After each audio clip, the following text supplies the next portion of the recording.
What up, motherfuckers? Your boy the hater up in this bitch, you know what I'm saying? And we're going to talk about the second night of the draft. I don't know why we're going to talk about it. We just are because we talked about the first night.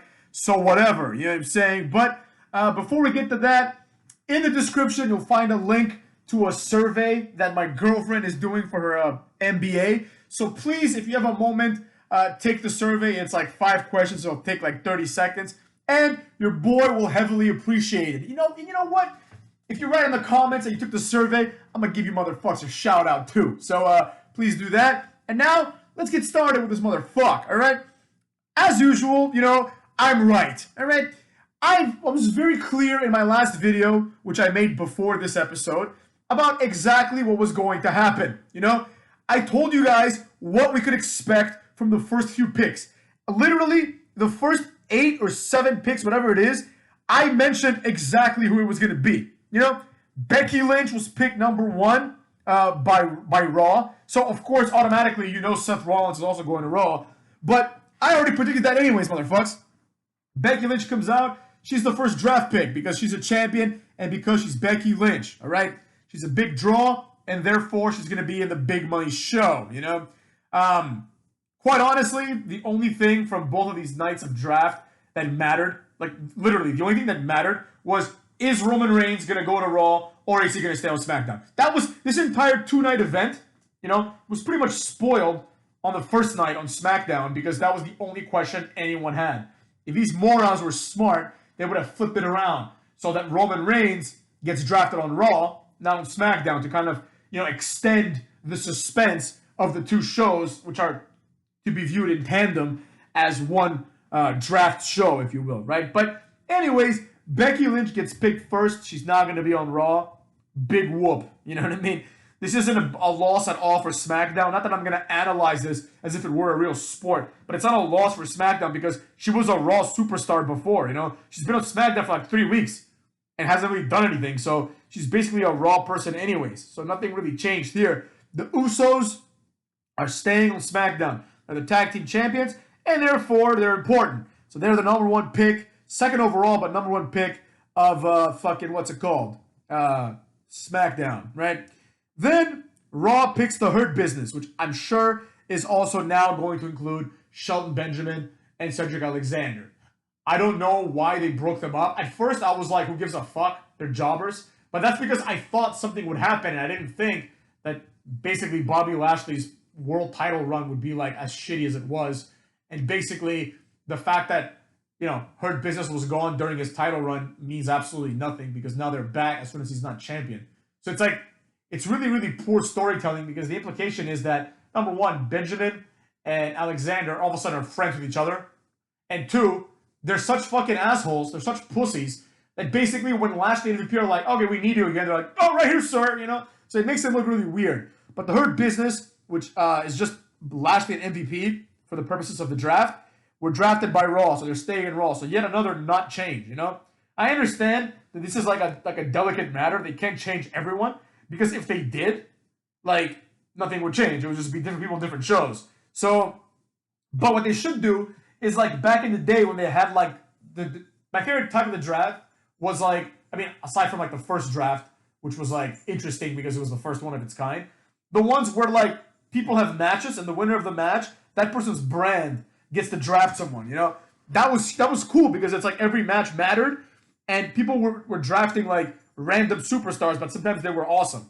Or they could just have a draft where 5 people just get picks, and they pick 5 people each, right? 5 people just change shows. Not this Raw gets 2 picks, SmackDown gets 1. That's stupid, right? Because at this point, they're not drafting from a new pool.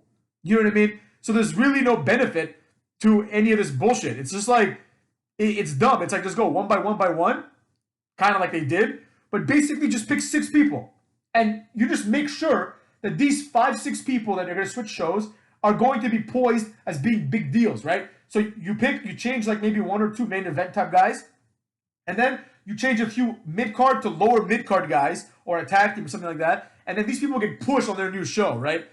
They're not treated as just jabrones that switch shows. They're treated as big deals, right? They're picked. There are 5 people that are picked. So, for example, what they were trying to do with Angel Garza and Humberto Carrillo and Andrade last year.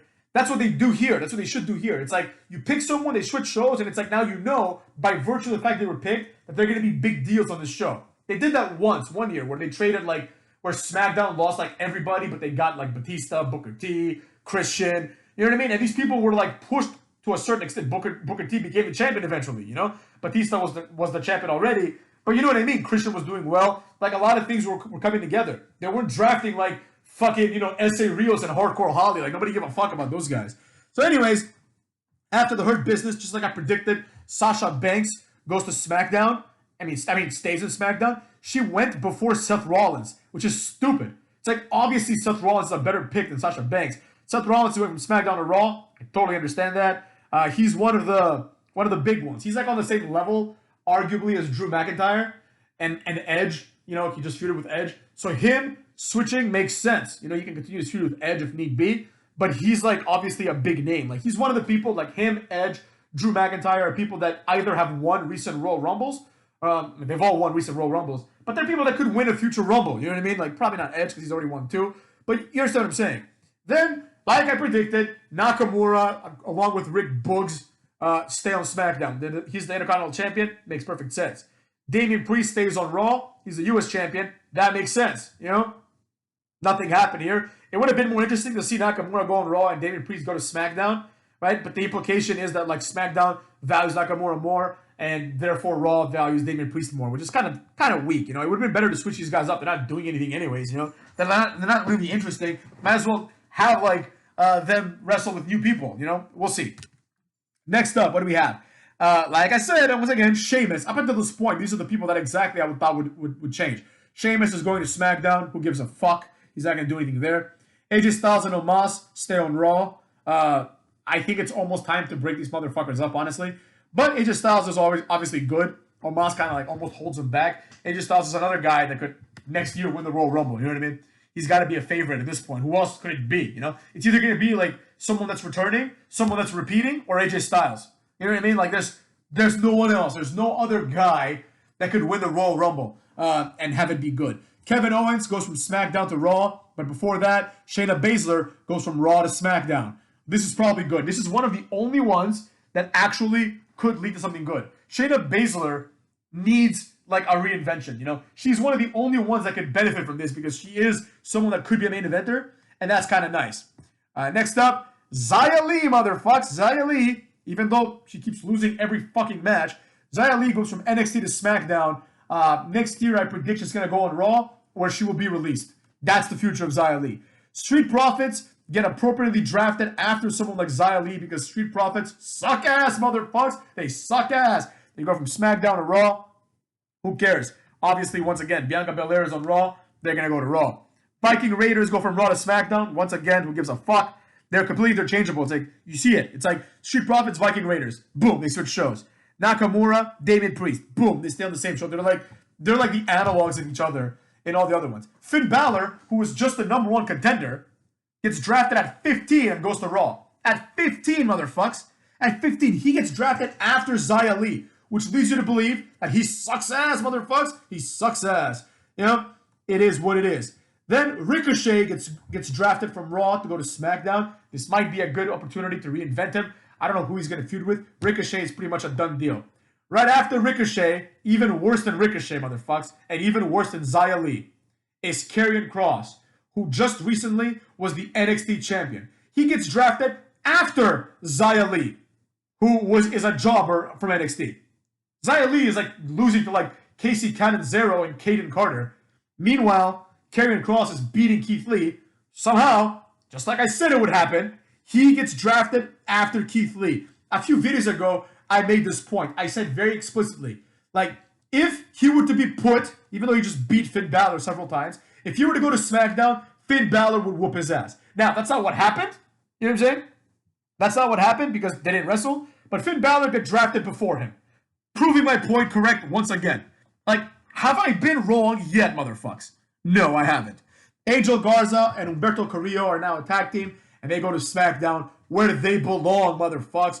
This is a SmackDown-ish team. You know what I mean? They're probably not going to get any TV time on Raw. On SmackDown, they have a chance.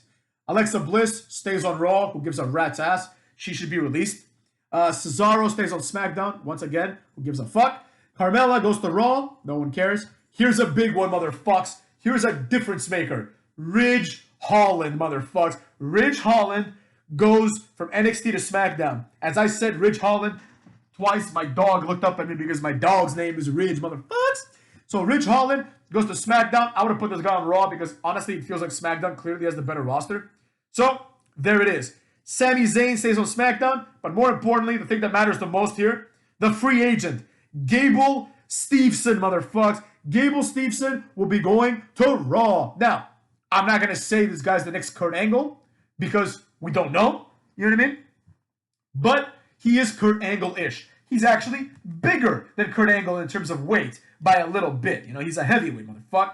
So, with that being said, Gable Steveson is someone that if they push him correctly, apparently he's a fan too, so he's not just like doing it, you know, because it's like the next logical step. He wants to be a WWE superstar. Gable Steveson is someone that has some potential. This guy, I don't know if he has any charisma or not. He doesn't quite have a look. You know what I mean? He kind of looks like a geek, if I'm being honest, you know? But he is big, he is strong, and he is legit. This guy is an Olympic gold medalist. And this is one way to counter Kurt Angle. Matter of fact, what I would do is I would hire Kurt Angle and make Kurt Angle this guy's manager if this guy doesn't have the charisma. That's probably what they'll do, honestly, because that makes sense.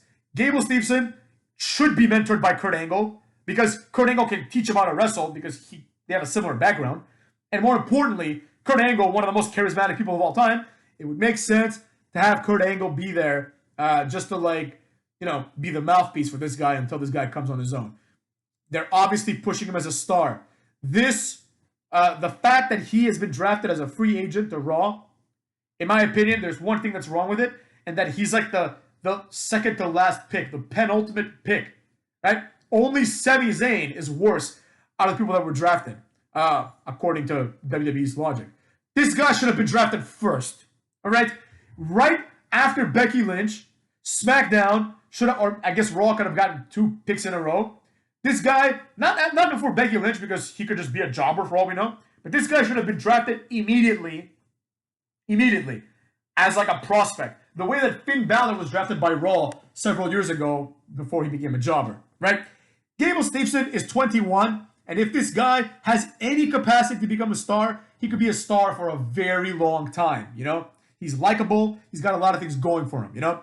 So that was the only mistake that I think was made. Also, a mistake that I think was made that will hurt him in the future is Karrion Kross being drafted from Raw to Raw. The more intelligent thing would have been Karrion Kross keeps the title until now, and then he gets drafted from NXT to Raw much higher up so they can push him. Obviously, that's not their plan, but if they wanted to push this guy, that's what they would do. They would treat him like Ridge Holland or Zaya Lee. They're like, oh, or Austin Theory, you know?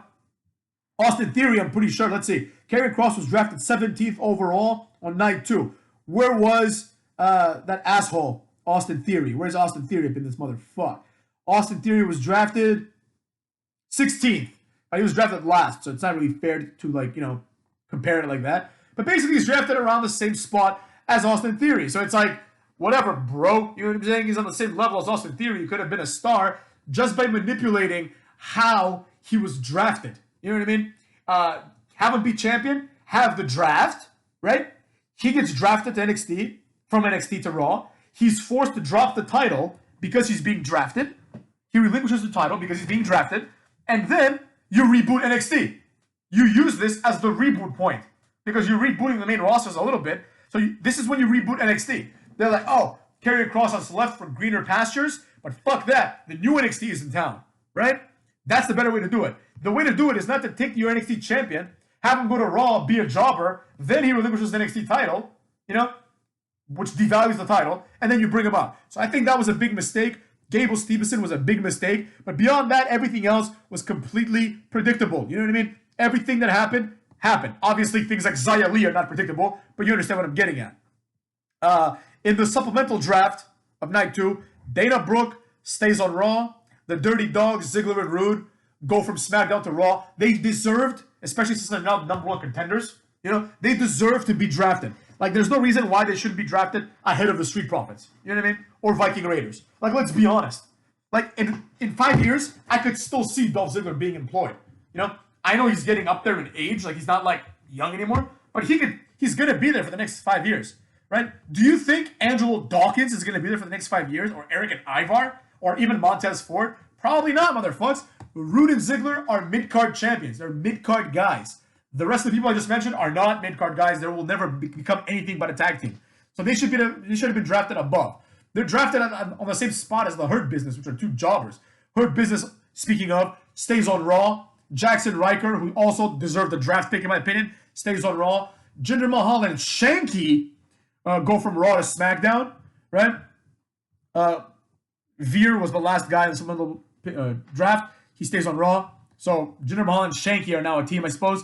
And Veer is gonna probably be released. I mean, let's be real, motherfuckers. I mean, what are the odds of this guy making it one more year? You know, Veer is like the more normal one. You know, Shanky is the guy that's like 9,000 feet tall. So clearly, Jinder Mahal and Shanky are gonna be favored, and Veer is gonna get dropped. Liv Morgan goes to Raw. Not one person cares. Mia Yim goes to Raw to be with Keith Lee, I guess, because I think they're married or some shit. That's a big mistake in terms of like she's an NXT person.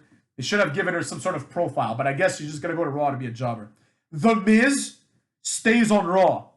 The fact that The Miz, motherfucks, the guy who 2 champions ago was champion, WWE champion, this guy is drafted in the supplemental picks, and Sami Zayn is ahead of him, is retarded. Okay? Cesaro, Sami Zayn, even Ridge Holland, Garza and Carrillo, Ricochet, Karrion Kross, Balor, Viking Raiders, Street Profits, Zaya Lee, Kevin Owens, Gable Steveson, Shayna Baszler. At least until this point, all the people that I mentioned are like severely below The Miz. Sheamus is below The Miz. Omos is below The Miz. AJ Styles, you could argue he's higher. Nakamura, you could argue he's lower. And then the people above are obviously higher. Same thing with the draft from like the other day. You know, beyond, like after Rated RK Bro, and fine, New Day and Edge as well. Happy Corbin, I'd say Miz is more important than Happy Corbin. Nikki Ass and Rhea Ripley, he's more important. Hit Row is more important. Keith Lee is more important. Naomi is way more important. The Mysterios, I like the Mysterios. They should have been drafted higher. Hardy, same thing. And Austin Theory, he's got a future. So The Miz should have been drafted way higher than he was. That's a big mistake. Natalya stays on SmackDown. No one cares. Shotzi Blackheart, who's just now Shotzi, stays on SmackDown where nobody will care about her. Tamina goes to Raw where nobody's going to give a fuck. Tegan Nox goes to Raw where nobody's going to give a fuck. And like I said before, obviously the star of this draft, Veer, stays on Raw. This is objectively the worst draft I've ever seen.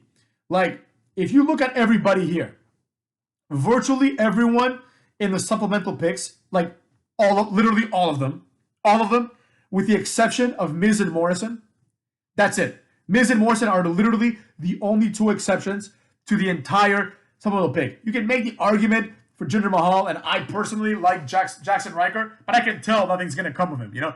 I think it's a mistake. I think Jackson Riker should be pushed, but I can tell it's not going to happen. Literally, none of these people are going to matter in 5 years. None of them. 0% of these people, including Mahal, including Riker, including Liv Morgan, none of these people, except for The Miz and possibly John Morrison, are going to matter in 5 years.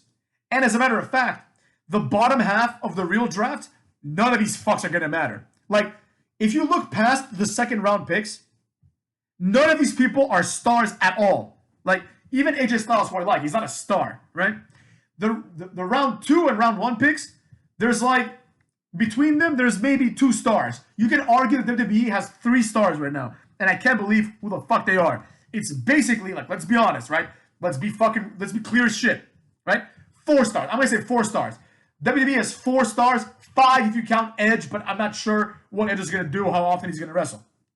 I'm not counting like obviously Goldberg and Lesnar, but if you count Edge, because he was drafted, I guess we'll count him. There's 5 stars in this company: Edge, Orton, Roman Reigns, and then Becky Lynch and Charlotte. Those are the only 5 people that have any capacity to become mainstream, right? And Edge, and a lot of them are just like past their prime. I mean, like Edge is obviously past his prime in terms of like, and Randy Orton as well. Like, I mean, they're still young, like they can still wrestle, but it's like you're not gonna like make these guys mainstream again. Like Edge was mainstream back in the day. He cannot be mainstream again. It's just not gonna happen, you know. Randy Orton, like I feel like doesn't give a shit anymore. Roman Reigns is like obviously the star. He is the face of WWE, like by a mile. Like I said, the only thing that matters here is that Roman Reigns stayed on SmackDown. That would have been the only thing that changes anything. Oh, Roman Reigns is on Raw. Fuck. That's a big game changer. He's not going to beat the shit out of everyone on Raw. But he stayed on SmackDown. It is what it is. Fuck it, you know? That's what we're going to see. Now, who knows? Maybe some shit goes down in the next few weeks because, like, the draft isn't, like, legit until October, like, 22nd or something. So, with that being said, we'll see what happens. I'm sure some titles are going to change hands just in order to, like, you know, make things fit. But I doubt it. That would be smart, you know? It'd be smart. Like, Roman can't drop it because that'd be stupid. But, like, you know, have Nakamura drop it to a guy that's going on Raw and have Damien Priest drop it to a guy that's going on SmackDown, right? That would be a nice way to do it. You know, like, have him drop it to a Raw guy that's going on SmackDown. That would be a good way to push it, to push that person. You know? It's like they're coming in with the title. Nobody is coming in with titles, right? The only difference is Becky Lynch and Charlotte, which they're going to have to do a little switcherooski as well because, you know, I don't know what they're going to do, but Charlotte is specifically the Raw Women's Champion. You know what I mean?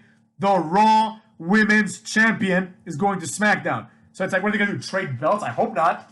That's stupid. You know, they do that once. That's dumb. So hopefully they do something else. Maybe they have like a winner take all, and then the loser gets another title shot for their belt's title and wins that somehow. I don't know. We'll see. Point is, motherfuckers, none of this shit matters. Who gives a flying fuck? Maybe Becky Lynch drops the title. That's probably what's going to happen. Becky Lynch should just drop the title to someone like Bianca Belair, or if Sasha Banks going to Raw, I don't even know. If Sasha Banks is going to Raw, yeah, Becky Lynch should drop the title to Bianca Belair, who's going to Raw. She takes the title with her to Raw. Or no, I guess the better thing would be Becky Lynch drops it to Sasha Banks, who stays on SmackDown, right? Sasha Banks is the new SmackDown Women's Champion. And then Charlotte, like, loses her title to Becky Lynch. And Becky Lynch becomes the Raw Women's Champion. So they do like a switcheroo, but they don't just trade. You know? They do maybe Charlotte screws Becky Lynch over, right? And then Becky Lynch beats her ass, or vice versa. Who the fuck knows? Who the fuck cares? Point I'm trying to make, motherfuckers, is exactly that. Or Charlotte can alternatively lose the title to Bianca Belair or something, and Bianca Belair can be on Raw, the champion, and then she can feud with Becky Lynch for the Raw title. I don't fucking know. Point is, motherfuckers, this draft is garbage. WWE is shit. They're the worst I've ever been, in my opinion. So now I look forward to NXT tonight, and I look forward to AEW, I suppose. But more importantly, I look forward to NXT because that's not my new favorite show now, motherfuckers. So take care of yourself.